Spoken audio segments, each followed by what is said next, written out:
Dobrý deň, prajem chlapci a dievčatá. Máme štvrtok a máme tu dneska tému, ktorá by mohla pojednávať o sociálnej alebo zdravotníckej téme. Ja som dneska vybral na štvrtok veľmi záhadnú chorobu, ktorá je zvláštna, čudná, ktorá je až taká temná. Menuje sa porfíria. Tak nejak vážne popísaná bola v roku 1985 jedným biochemikom, lekárom Davidom Dolfinom. Ten spojil túto chorobu veľmi vážnym spôsobom s tzv. Upírmi z minulosti. On sa veľmi vážne nad týmto zamýšľal, ale snažil sa pristupovať k tomu tak vedecky, nebolo to také populárne, ako keď dneska otvoríte internet a napíšete tam porfíria a vyrojí sa na vás kopec článkov a obrážkov, ktoré naznačujú niektoré veci, ktoré majú skôr vzbudiť záujem o ten ich článok, než sa seriózne zamysleť nad niektorými vecami okolo tejto choroby. Je toto choroba ako každá iná. Postihuje ľudí, v tom má tie spoločné znaky. Postihuje ľudí a znepríjemňuje im život a je to odklon od normálu. Porfíria je ale naozaj vážne zvláštna choroba. Nevie sa o nej nič, nevie, ako vzniká. Vie sa o tom, že je dedičná, ale že je takmer na 100% dedičná. To znamená, pokiaľ ju má otec, celkom určite ju dostane aj dieťa. Pretože, ale je tam aj matka, ktorá odovzdáva gény, tak je to 50% pravdepodobnosť. Pokiaľ by sa zošli obidvaja s tou porfíriou, ktorú by mali tí rodičia, tak to dieťa na 100% ochorie. Je to takto veľmi vážne dedičná choroba. Je to vlastne ochorenie zložiek krvi. Je tam nejaká patológia v tom zložení krvi. Podľa toho aj tá choroba je nazvaná. Tam existuje jeden z 8 enzymov krvi, ktorý sa menuje porfín a podľa toho to je aj tá choroba nazvaná, pretože je tam predostatok, veľký dostatok toho, až nadbytok tohoto enzymu a ten sa ukladá potom v tele a môže sa prejavovať potom napríklad tým, že u týchto ľudí výjsť na denné svetlo je úplné utrpenie.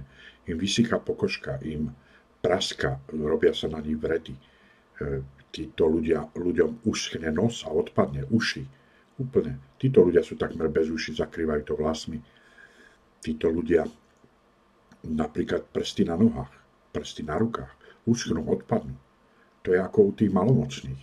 Tam je tá suchá fáza tiež u tých malomocných a je tam aj taká tá čerstvá fáza, to znamená taká tá mokrá.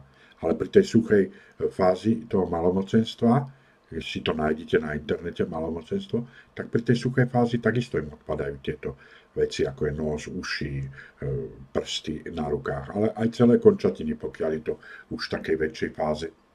To sú tiež také choroby, ktoré sú veľmi záhadné. To malomocenstvo je už popísané napríklad v Biblii, veľmi, veľmi podrobne. Dokonca neviem, či viete, ale v Starom zákone je popísané, ako sa o týchto ľudí starať, o malomocných. Akým spôsobom k ním pristupovať. Museli byť izolovaní vždycky od toho tábora tých ľudí, tých izraelského národa, ktorý putoval práve do tej svojej zasľúbenej zeme. Kto číta Bibliu, tak vie, o čom hovorím. No a porfíria je tiež taká choroba, ktorá nie je až taká stará, nie je popísaná tak dlho. Je popísaná, ako som hovoril, iba v roku 1985 sa o to doktor Dolfin trochu snažil, ale nešiel príliš do hĺbky, pretože toto je vážne tajomná choroba. Ona sa prejavuje napríklad aj veľkými bolestiami, až kolikovými. To sú také bolesti, že máte potrebu loziť po stenách. Jednoducho kolikové bolesti brucha. Oni majú veľmi často zápchu. Tak ako vyschýna ich pokožka, vyschýnajú ich tkaniva, takisto vyschýna aj ten obsah tých čriev v nich. Za ten deň, kým sa vyprázdnite, kým sa to strávi, tá potrava, všetko, tak u nich to v črevách totálne vyschne a oni majú také problémy s vyprázdnením. Proste s tým ísť na záchod a mať normálnu, by som povedal v úvodzovkách príjemnú stolicu, kedy to z vás vyklzne a jednoducho títo ľudia, to je pomaly pôrod, to je pomaly utrpenie, aby sa vyprázdnili. A teraz chodíte na stolicu dajme tomu, u mladých ľudí dokonca častejšie ako dospelí, to znamená aj dvakrát, aj trikrát za deň. A keď takéto utrpenie, dajme tomu, ten dospelý raz za deň zažíva, tak to je doslova šok. Takže títo ľudia potom radšej nejedia, radšej hľadujú, nehajú sa vyhľadovať. O to horšie potom vyzerajú. Teraz si predstavte, že tá pokožka vysychá, ona úplne zbelie. To znamená, že úplne zbelie, okolo očí zostane červené. Ich zuby sú vyslovene ako, teraz si predstavte, že okolo pusy to tiež celé vyschne, natiahne sa tá pokožka, ona sa totálne natiahne, ako keď vezmete nejaký papier a natiahnete ho, alebo látku a natiahnete ju cez nejakú konštrukciu, tak toto vyzerá aj s pusou a tie zuby proste výjdu von akoby a trčia von z tých úst. A teraz si predstavte, že vďaka tej porfírii ten koreň toho zuba je úplne červený. A ešte dokonca, keby ste si nasvietili toho človeka ultrafialovým svetlom, tak fosforeskuje ten zub, tá červená časť toho zubu. Ten vrch, tá špica je biela, ale u koreňa je úplne červená. Takže to je až také hrozostrašné. Mnohí spájali, ako aj tento doktor Dolphin, tieto príznaky tzv. Upírizmom. Že? Začalo sa o tom písať v literatúre hodne v takom 16. storočí, takže to sú stáročia dozadu. V 18. 19. sa to ešte viacej rozvinulo a začala byť tá téma toho upírizmu veľmi taká zaujímavá pre ľudí. Hodne románov práve vzniklo. Drákula, to je 19. storočie. Rumunsko, že? Tá Pensylvánia, či nie, Transylvánia, nie Pensylvánia. Transylvánia, to je Rumunsko.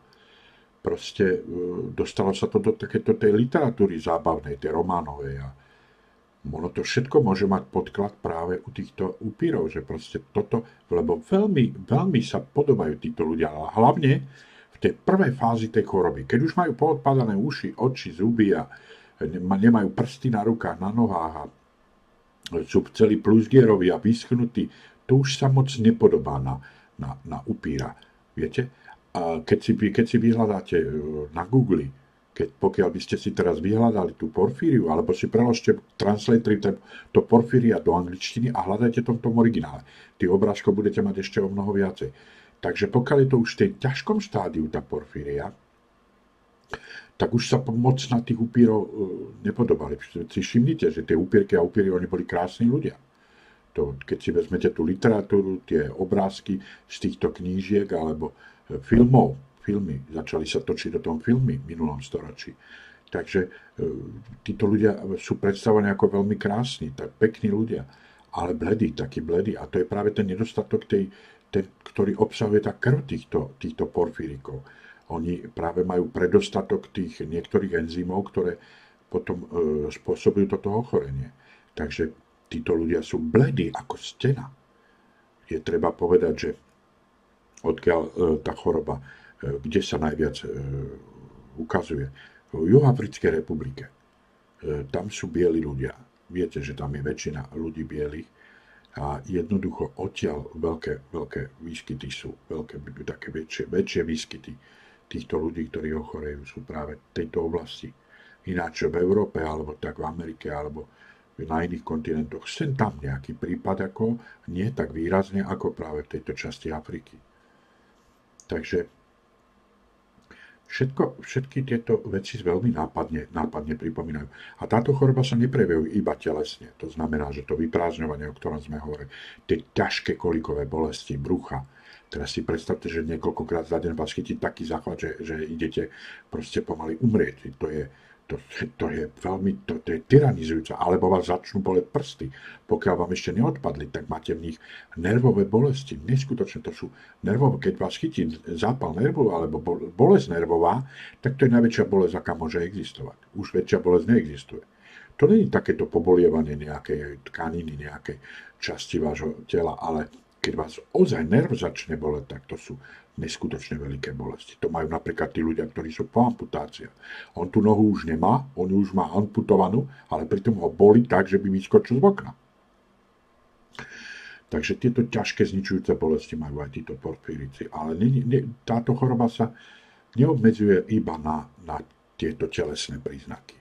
To znamená tie zuby, odpadnuté uši, to bolesti neuveriteľné, neskutočné, zloženie krvi, ale aj na ťažké demencie. To zachvacuje aj mozog. By sa dalo povedať veľmi zjednodušene, že tam vysychá aj ten mozog. Tí ľudia zomierajú pomerne mladí, zomierajú veľmi, veľmi takom veku, kedy ešte by som povedal, človek je plný sily, okolo 30-ky, 40-ky. Títo ľudia ale zomierajú, pokiaľ prežijú a nespáchajú samovraždu, pretože v veľkej miere páchajú sebevraždu, lebo to sa nedá vydržať. Tým nejako sebevraždu neomlúvam, ja popisujem iba situáciu. Títo ľudia jednoducho veľmi, veľmi trpia. A pokiaľ nespáchajú samovraždu, tak sa dožívajú iba tých 30-40 rokov. Tá porfíria to je veľmi zvláštna choroba. To je taká choroba, že to akoby úvodzovka za trest. Ten človek musel vyvraždiť, ja neviem, pol dediny, aby takúto chorobu si zaslúžil. Ja si myslím, že žiadny človek si chorobu nezaslúži, ale to bolo také prirovnanie. Dovolte, to bolo iba také prirovnanie. Ja som hovoril o jednej veci, ktorú chcem ešte v zmysle tejto choroby rozobrať. Ja som o nej hovoril už v minulosti, o tej veci, ktorú teraz idem rozobrať. A to je moje zamyslenie, čo to je za chorobu. Pretože veda na to nedáva odpoveď, veda nevie. Ale niečo by sa dalo predsa len o tom uvažovať. Ja vám poviem čo.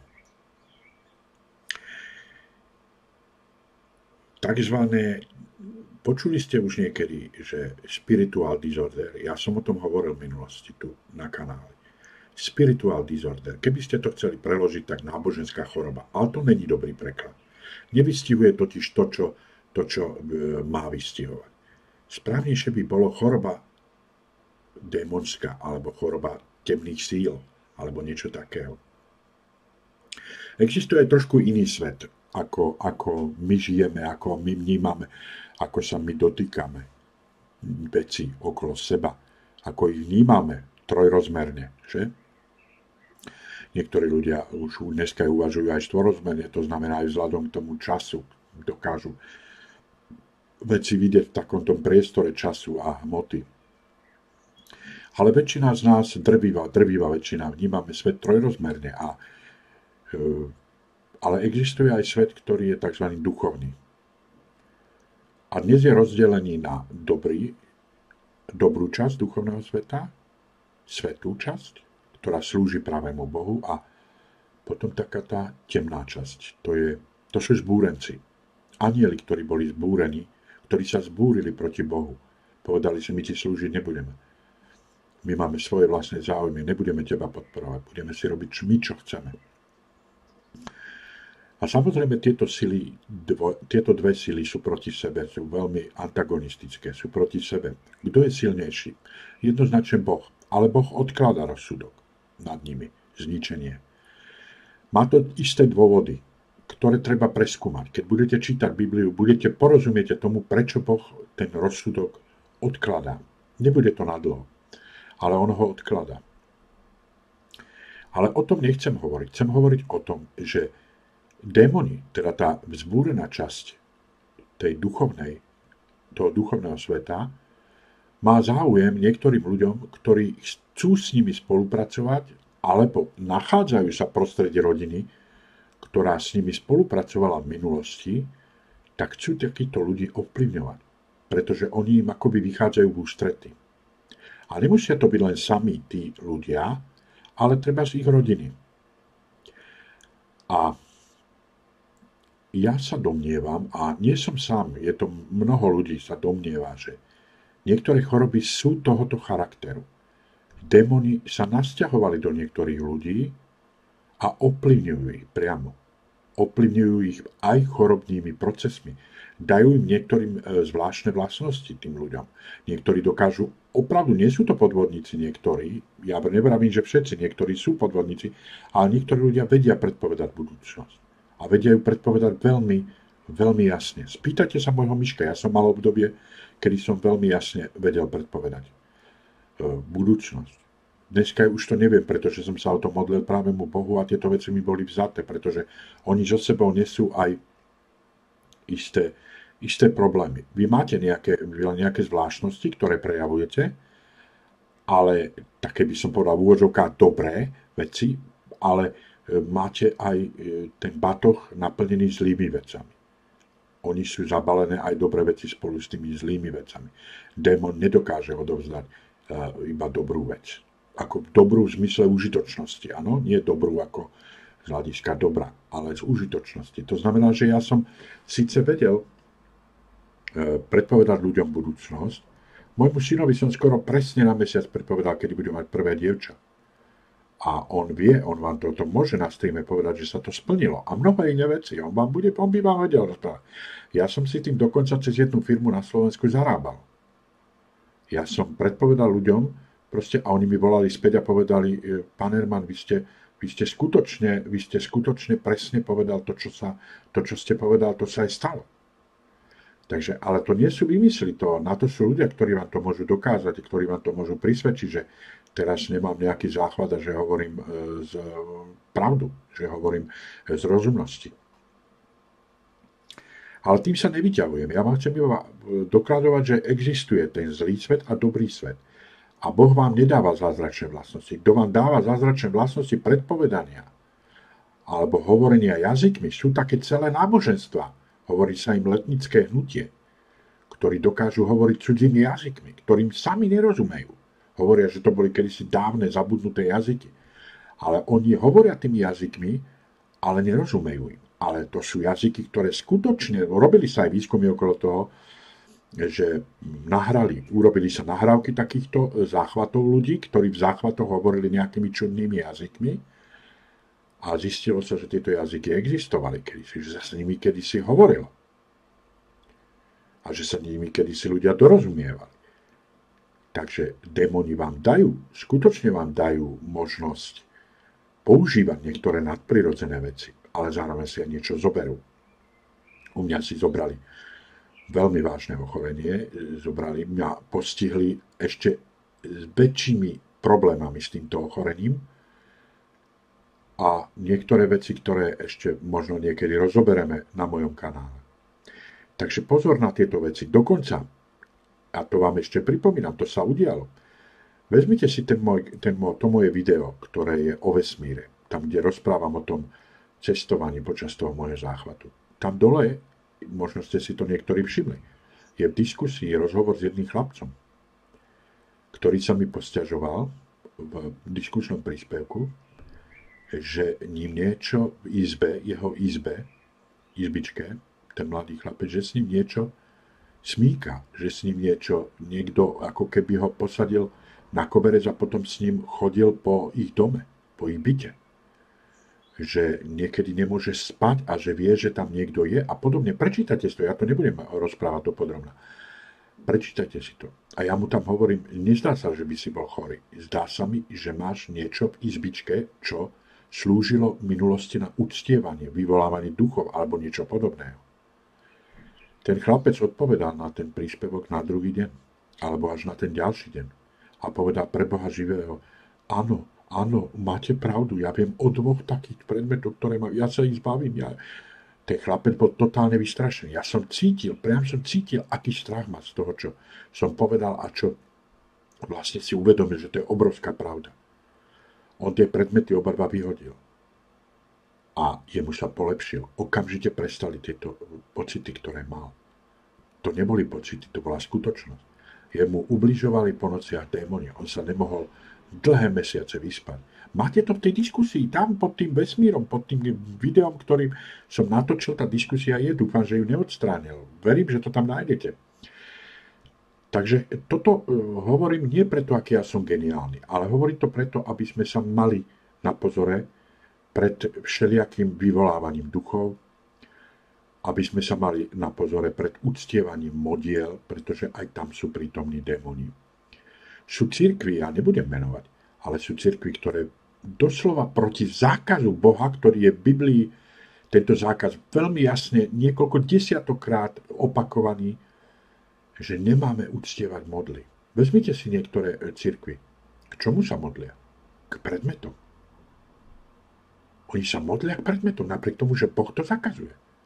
Oni povedia, že Ale my sa nemodlíme k tomu predmetu. My sa modlíme k Bohu prostredníctvom toho predmetu. Ale to sa nesmie. Nech to nazvete a prekrútite tú výhovorku ako chcete. To je zakázané. Boh si nepraje, aby sme mali modly. Proste prečítate si 10 Božích prikázaní katolických. A koľko ich je pravdivých. A koľko dodržujú tých prikázaní a koľko z nich nedodržujú. Proste sú cirkvi, ktoré jednoducho robia úplne opačne, než to, čo by mali robiť. A mnohé veci, viete, čo to je desiatky vecí, stovky vecí, ktoré nesedia. Ale prečo to teraz spomínam? Spomínam to preto, že niektoré choroby, ktoré sú medzi nami ľudstvom, ktorými sme napadnutí, môžu niesť práve prvky duchovného útoku. Vezmite si Ježiša Krista. Ježiš Kristus tu chodil pred 2000 rokmi. Bol z nebies. Bol z nebies, ktorý bol prenesený do lona židovskej panny Márie a narodil sa ako človek. Chodil po tejto zemi a vieme, že liečil. Vezmite si aj tie filmy, ktoré sú natočené rôzne. Určite ste ich videli množstvo. Liečil ľudí, navracal im dobré zdravie, snímal z nich choroby. Ale všimnite si, čo ešte robil. A dokonca presne sú popísané prípady Biblii, presne od slova do slova, do detailu. On aj vyháňal démonov z ľudí. Vyháňal démonov z ľudí. Čo to znamená? Že tí ľudia museli byť posadnutí démonmi. Priamo mali v sebe nejaké duchovné bytosti. Dokonca neviem, či si pamätáte, kto číta Bibliu, vie, že Ježiš nazval menom konkrétne toho démona a podal vylez ven. Jo? Proste to znamená, že to je poznatok. Niekto mu môže veriť, ale nemusí. Ale pokiaľ sa rozhodne pracovať s touto myšlienkou, tak musí uznať, že ten démon bol v tom človeku akoby nasťahovaný. Mám teraz na mysli, že musí uznať ten vzorec toho myslenia, že tí démoni môžu proste napadnúť toho človeka, že sa do neho nasťahujú. Dokonca bol taký jeden prípad, ktorý je v Biblii popísaný, že Légia, nazval toho démona Légia a vyhnal ho von, ale niektorí prekladatelia hovoria, že to nebol jeden démon, ale že ich mohlo byť viacej, o mnoho viac, že to Légia znamená určité číslo. Pretože neviem, či viete, tak aj vojaci používajú a poslali tam do boja proti ním 3 légie. Áno? Takže to légia môže znamenať určité číslo tých démonov, ktorí boli nasťahovaní.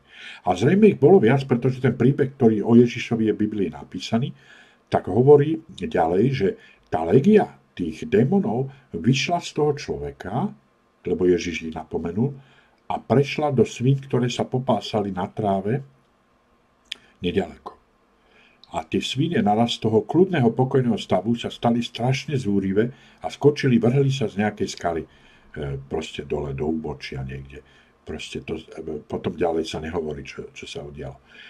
Takže čo nám z tohoto vychádza? Pokiaľ veríme u duchovný svet, tak démoni majú záujem nám ubližovať, robí nám veľmi zlé. A robia nám veľmi zlé aj prostredníctvom niektorých chorôb. Dokonca aj chorobu, ktorú mám ja, môže byť od temných síl. Ja som videl niektoré obrazy pacientov s schizofréniou. Ako vyzerajú. Nie sú také pokojné, ako je moja dneska. Mnohí sú veľmi zúrivé. Ja som videl prípad, kedy človek, viete tie železné postele, čo sú v nemocnici, tie staršie. Nemyslím také tie drevené, s tými drevenými okrajmi u noh a u hlavy. Ale mám na mysli tie staré železné postele v nemocniciach, v liečebniach psychiatrických, ale aj v bežných nemocniciach. Ja som videl človeka, ktorý chytil schizofrenický záchvat, veľmi vážny, ktorý chytil tú posteľ a ako keby to bola ešte nejaká krabička syriek už zohol. Doslova ju zohol. On z nej urobil šrot. Ale nie tým, že by to nebúchal, ale tým, že ju chytil do rúk a skrútil ju. Oni majú neskutočne veľkú silu niektorí v záchvate chorobnom. Ale toto není prirodzené. Vezmite posteľ železnú ťažku, ktorá má 40-50 rokov a skúste ju zohnúť. No tak to žiadny človek na svete nedokáže. Ale ľudia, ktorí sú v zajati nejakých démonských síl, to môžu dokázať. im prepožičia, tie zručnosti im prepožičia démon sám. Hovorili sme si, neviem, už v minulosti, že démoni, kto sú démoni? Démoni sú anjeli, ktorí sa pôvodne držali Boží zásad a mali Boha radi a slúžili mu. Ale vzbúrili sa proti nemu. Jedného dňa sa zbúrili a povedali, my ti slúžiť nebudeme, my máme svoj pohľad na svet a my na teba kašleme. Ja vám dokreslím iba z Biblie jednu vec. V Biblii vystupuje jeden anjel, o ktorom je napísané, keď sa Židia zbúrili proti Bohu a Boh ich trestal, tak ich trestal takým spôsobom, že poslal jedného anjela a ten jedným rozmachnutím ruky zabil 185 000 ľudí. Pozor, ja to zopakujem. Zabil 185 000 ľudí. Ale pozor, túto istú silu majú aj démoni. To sú vlastne pôvodne lojálni, dobrí anjeli, ktorí sa potom neskôr zbúrili proti Bohu. Je pravda, že nie každý sa môže dostať do područia týchto démonov, pretože Boh chráni ľudí, ktorí by mohli byť práve likvidovaní týmito démonmi. On im akoby zobral určitú časť týchto zručností, týchto dovedností, ale nie úplne. Takže pozor. Pozor na vyvolávanie duchov, pozor na kláňanie sa a modlenie sa k modlám, k predmetom. To mnohé veľké cirkvi robia. Ja nevravím, že všetky sú teraz vyjubované, proste, že všetky Boh zničil, ale proste treba sa mať nad tým na pozore. Pretože Boh síce zobral určité schopnosti týmto zlým anielom, ale nie úplne. Títo anjeli dokážu naďalej veľmi vážne ubližovať. A my sa máme dneska držať témy práve chorôb, teda konkrétne porfírie. A ja som presvedčený. Moje osobné presvedčenie je, že toto je choroba, ktorá súvisí s démonskými silami. To neznamená, že ten, kto má porfíriu, nejakým spôsobom vyvolával alebo kontaktoval duchov. Môže to byť v rodine. Tak ako u toho chlapca, ktorého sme spomínali pod tým mojím videom o vesmíre, kde cestujem tým vesmírom. On sám sa nezaoberal démonskými silami. Prečítajte si to, vráťte sa k tomu videu a prečítajte si to. Tá diskusia existuje. Je to pod tým mojím vesmírom. A to neznamená, že ten chlapec sa vyvolával duchov, alebo sa modlil predmetom, alebo nejakým spôsobom slúžil démonom. Nie. On sám potom píše v tom diskusnom príspevku, že to robila jeho mama, alebo babka, alebo a ešte jedna osoba to robila, priateľka jeho otca. A nehali mu nejaké predmety, ktoré boli s týmto dianím, týmto uctievaním, nehali mu v izbe. On ich mal v izbe. A preto zažíval dlhé roky, dlhé mesiace práve veľmi čudné stavy. Prečítajte si ho, poprípade ho oslovte, popýtajte sa ho. Jednoducho toto není nainscenované. Ten chlapec sa tam objavil a on chodí na môj kanál naďalej a kontaktujeme spolu takto cez ten kanál a je to veľmi príjemné a je to veľmi milé. Takže ja už asi 4-krát sa vraciam k tej porfírii. Jednoducho mocne asi nepreberieme, že? Budeme dneska pomaly len o démonoch rozprávať. Takže táto porfíria, ja si myslím, že to je ťažký kaliber. Je to duchovná choroba. To znamená, je to choroba, ktorá je choroba temných síl. Ale takýto život teraz žijeme. On sa má zmeniť. Boh zasiahne a ukončí trápenie a ukončí existenciu démonov, ktoré veľmi vážnym spôsobom poškodzujú tento svet. A potom bude dobre. Potom už bude dobre. Budeme sa všetci tešiť a tancovať a spievať a mať sa radi a milovať sa, myslím, láskou duševnou, nemyslím len sexuálnou.